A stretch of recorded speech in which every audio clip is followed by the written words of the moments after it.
यह है हरा दानव हल्क, जिसकी ताकत बैल जैसी है। उसे सेना ने प्रयोगशाला के केबिन में बंद कर रखा है। गुस्से में हल्क का शरीर फूलने लगता है और कुछ ही पलों में वह प्रयोगशाला के केबिन की कांच तक पहुंच जाता है। उसके दिल की दबी हुई पीड़ा बाहर निकल जाती है। सेना ने तुरंत वेंटिलेशन से बेहोशी की गैस छोड़ी, लेकिन इसका असर सिर्फ इतना हुआ कि हल्क को थोड़ी ठंड लगी। इसके बाद वह कांच तोड़कर भागने की कोशिश करता है। सेना उसे इतनी आसानी से भागने नहीं देगी। वे हल्क पर एक खास झाग छिड़कते हैं जो रासायनिक प्रतिक्रिया के बाद उसे तुरंत पूरी तरह ढक लेती है। चाहे उसकी कितनी भी ताकत हो, वह हिल भी नहीं पाता।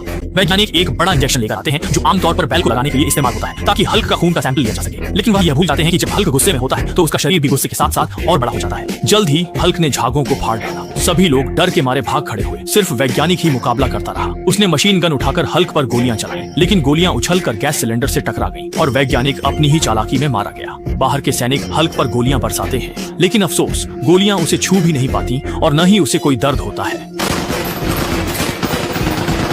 अगले ही पल हल्क ने मैनहोल का ढक्कन उठाया और गुस्से में सैनिकों की ओर फेंक दिया। जनरल नहीं चाहता था कि हल्क प्रयोगशाला को नुकसान पहुंचाए, इसलिए उसने महिला सैनिक को भूमिगत सुरंग खोलने का आदेश दिया। आखिरकार हल्क ने अपनी चाही हुई धूप देखी और लगाम से छूटे घोड़े की तरह समुद्र तट पर पागलों की तरह दौड़ने लगा। वह इतनी जोर से कूदता कि मिसाइल की तरह उड़ जाता और उसके जमीन पर गिरते ही धरती 3 हाथ तक हिल जाती। इस जगह में उसे जाना पहचाना सा एहसास हुआ। असल में यही वह जगह थी जहाँ वह बचपन में पला बढ़ा था। अचानक एक मिसाइल ने उसकी बचपन की यादें उड़ा दी। जबरदस्त धमाके ने हल्क को सैकड़ों मीटर दूर फेंका और उसकी नाक में धूल भर दी। वह ठीक से सांस भी नहीं ले पाया था कि आसमान में ग्रेनेड के धमाकों की आतिशबाजी छा गई। हल्क एक छलांग में ही वहां से निकल गया।